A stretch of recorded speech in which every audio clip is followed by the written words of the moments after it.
I'm done. Right.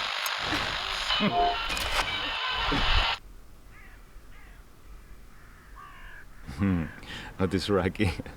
Yeah, no, probably the answer has changed during these 10 years. When we started, we have an idea of Suraki, and now it's quite different. Now we see that is a very specific and very special nurage, or nuragi village, probably quite late, with later origin than the usual nurages. And it's a very special place to study the cultural change in local community related to the influence from the coast, from the Phoenician and Punic peoples.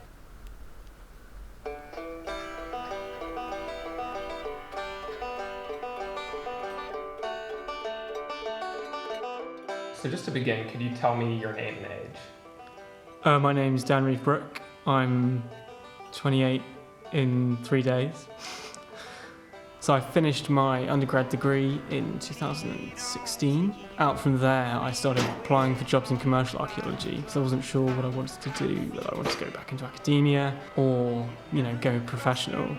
So I decided to go professional because I got offered a job. And so working for them was a lot of projects like Stonehenge, that was a pretty good one. Sleep all day and I dream all night. With the bottle in my hand, I take the devil's side. And, more housing projects, quarries, that sort of thing, yeah. And then after that, I decided to take a break from commercial.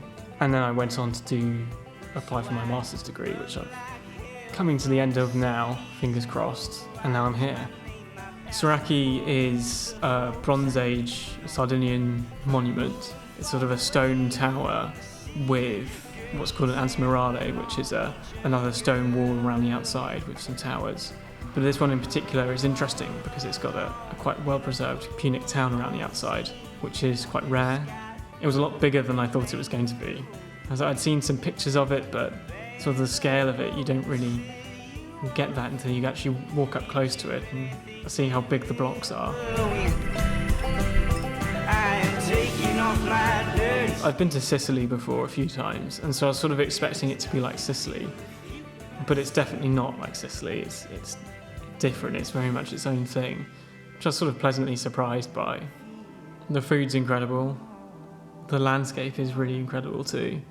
Yeah, lots of lovely people as well here. It's just one of those places that's just quite friendly and got some nice things.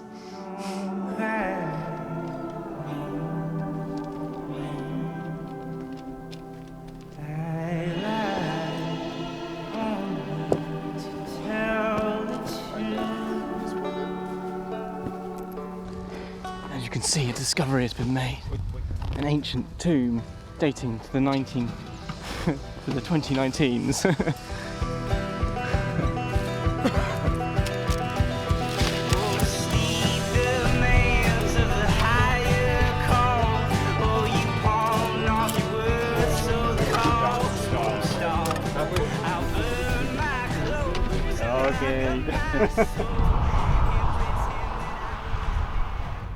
Could you describe the moment that you met Dan? The moment I met Dan, selfishly, I will describe as me going, oh, damn, there's another Brit here.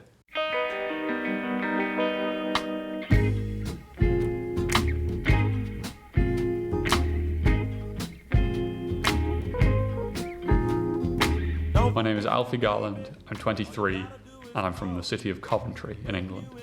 It's basically if you turned a concrete car park into an entire city. There's a lot of post-war reconstruction type buildings. Growing up, that was pretty nice though. There's a lot going for a lot of parks now. Well, I was always into myths, those kinds of stories when I was younger. I read the Greek, the Norse, the Egyptian, and then I applied for a degree at Edinburgh, which I thought was going to be classical history. They named it quite ambiguously. They called it Ancient Mediterranean Civilization, but it was predominantly Ancient Mediterranean Archaeology, which is fantastic. It was just absolutely fascinating. So I sort of got into it, not by accident, but also not intentionally. I've already dropped and washed this. Yeah. Equally wonderful. So We're on track. Good fresh start for today. No one find anything. I don't want to wash. So Veromilis is, I would describe affectionately as sleepy. There's not a lot going on here, and I very much like that. I see maybe 8 people a day if I'm not in the bar. If I'm in the bar, I will see another 20. It's peaceful unless you're walking on the road and someone's driving, in which case it's terrifying. The people here are very friendly. The drinks here are very cheap. So really can't complain. Like, yeah, sure, there've been moments where I've been too hot, I've been tired. Because, you know, it's not all sunshine and rainbows. There are moments where you're sick of your trench mates and you want nothing more than a cold drink and to lie down for 6 hours in the afternoon. But you can't, because you've got to wash pots for at least 3. But this research dig has still nonetheless been fantastic.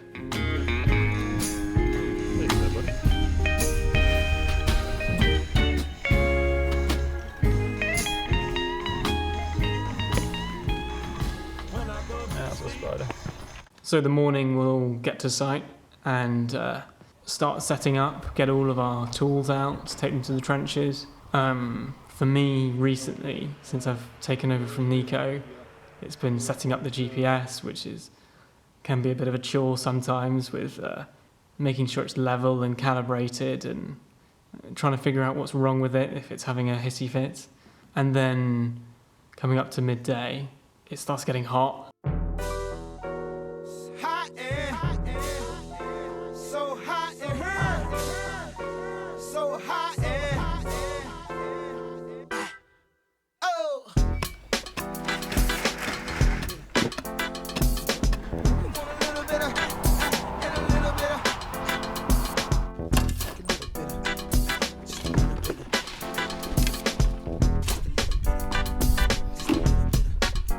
People are normally getting into the digging as well. You have your second breakfast, which is always quite nice. Bit of a break, and then you've got to get back out into the field for a couple of hours while it's really hot. And that's normally a bit of a slog getting back out around midday, and it's really hot, and especially if there's no wind, it gets really quite muggy, a bit sticky. Yeah. Do I get to know what the question is beforehand? Yeah. Are you filming that now? Yeah. So at this stage of the day, like what is the most difficult part of the work? Probably the heat. Then back to the museum after that to do a lot of the post-ex, which is a lot of washing pottery.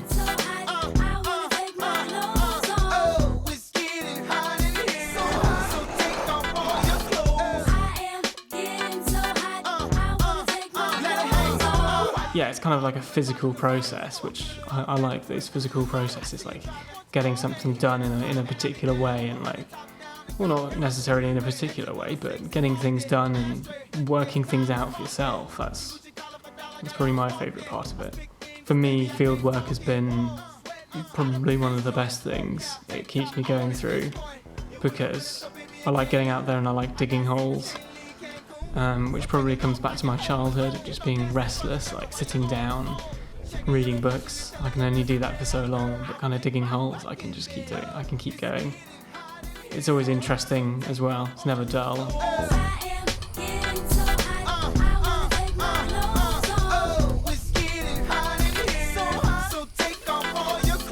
Un punto de apoyo muy importante para saber dónde excavar y tener conocimiento.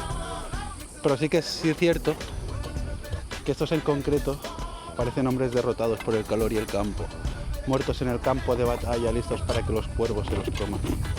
Mira a ese chico de la gorra rosa, andando parsimoniosamente como si fuera a la muerte segura, destino al Valhalla, donde Odín le espera, pero no para tomarse cervezas con él, sino para darle por culo. Better not translate that.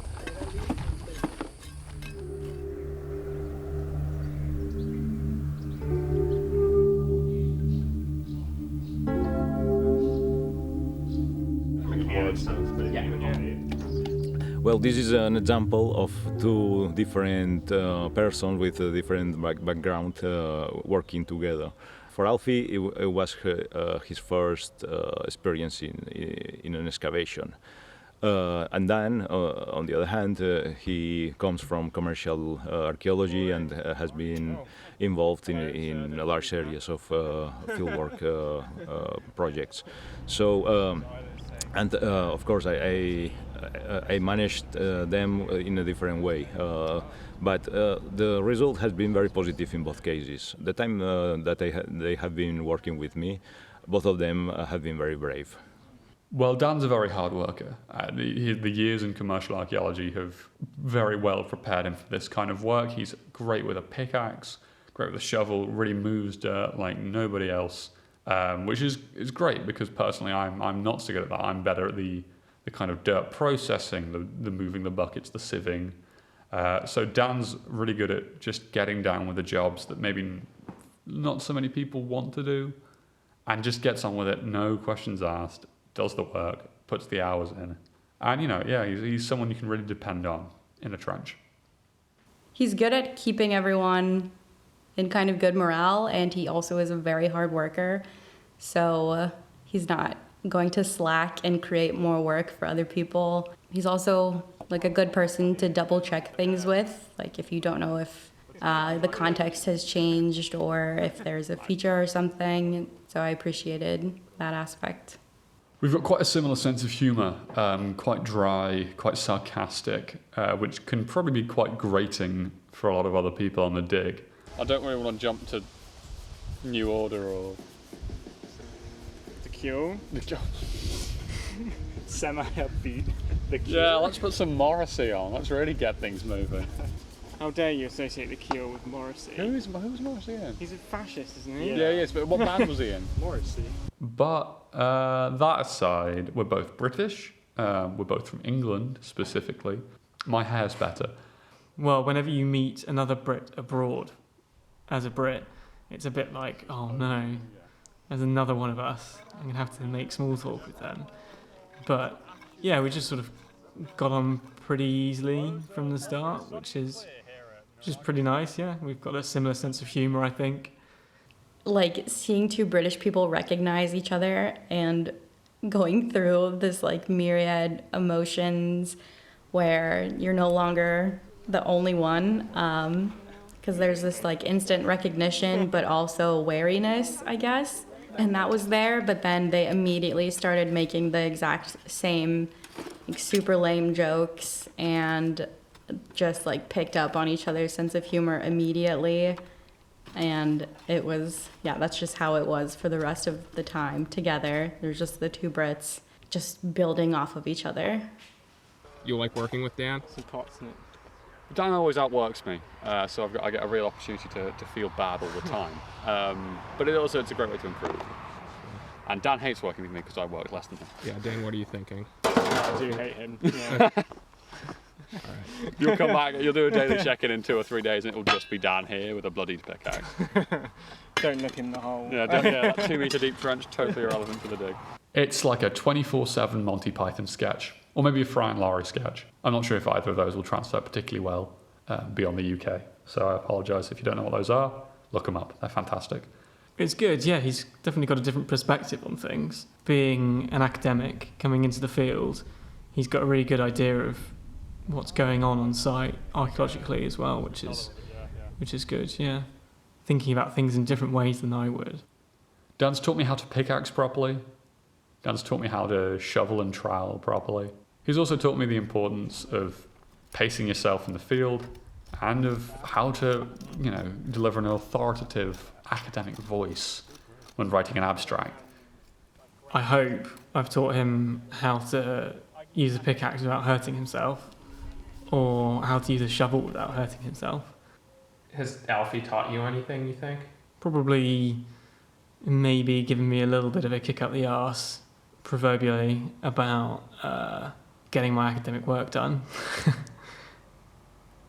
So I finished my undergraduate degree with 1.5 years of it having been totally remote, basically, due to the effects of the COVID pandemic, which meant that, for very understandable reasons, I didn't have any in-person teaching to culminate the last 1.5 years of my degree, which is roughly 2/3 or 3/4 of my honours years, which in the UK are kind of the only years that matter for your grade and the really significant years for your education.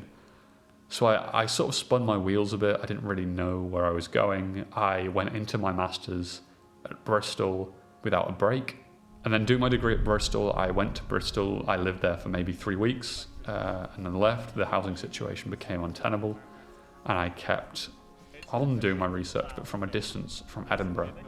So I felt increasingly disconnected from the research I was doing, but it meant that I was kind of losing what I wanted to do in archaeology. I kind of quite quickly realized that maybe research isn't what I want to do right now, so I don't want to be an academic. So where do I go?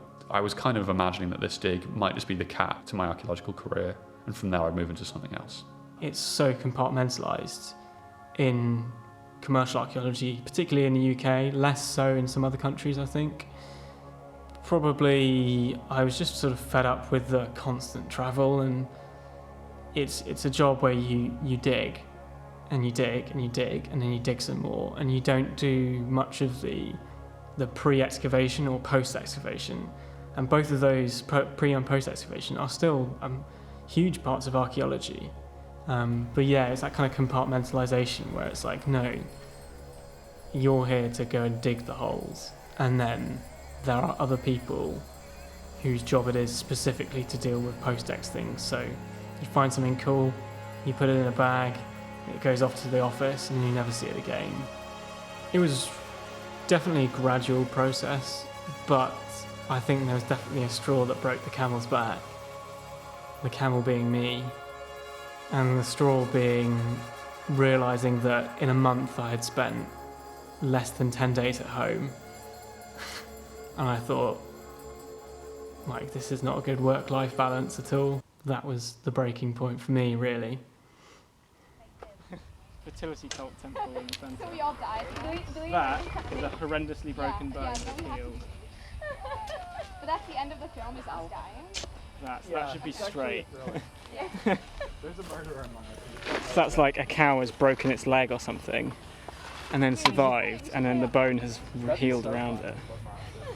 It's a bit involved though. We can't even play it during car washing. What's your favorite part of the fieldwork process? Hard to pin down a specific favourite. Probably, that collective moment when you find something cool and everyone gathers round to see what it is, whether it's a piece of metal or an intact ceramic or like a small structure, a new wall, whatever it is, that moment of everyone flocking together and going, oh, what have we got here? What is this? The curiosity and joy that comes out of that. I've worked at a number of jobs and I've never really seen anything like that. So that's pretty special.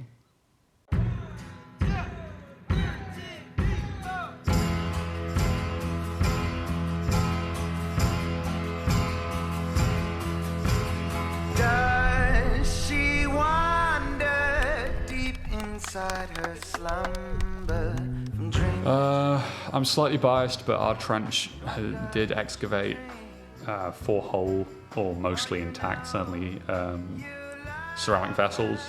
We think they were cooking pots. Lots of nice bits of pottery. I'm not really a pottery guy, but we found some pretty nice bits of pot.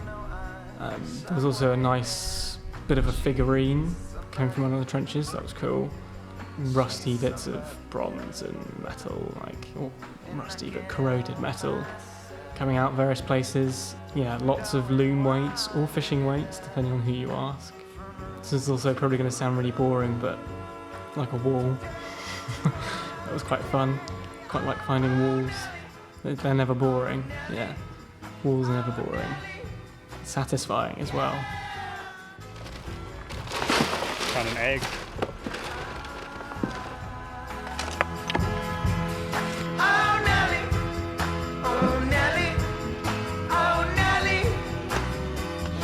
It's innovating. It really injects a sense of life into not only you, but into the site. Because when you found something, you know that this was once held by someone else or some dozens of other people. And you may never know them. But by holding this artifact, you come far closer to knowing them than anyone has in 1,000 years.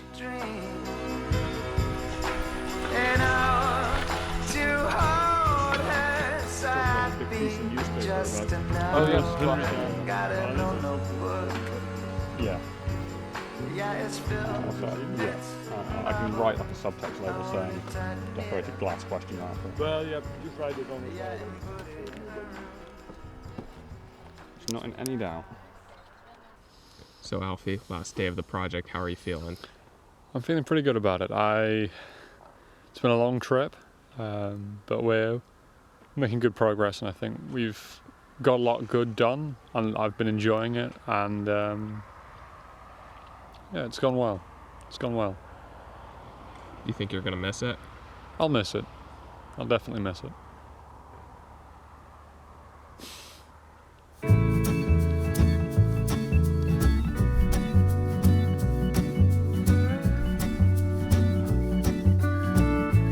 Archaeology is much more than just what we find in the field.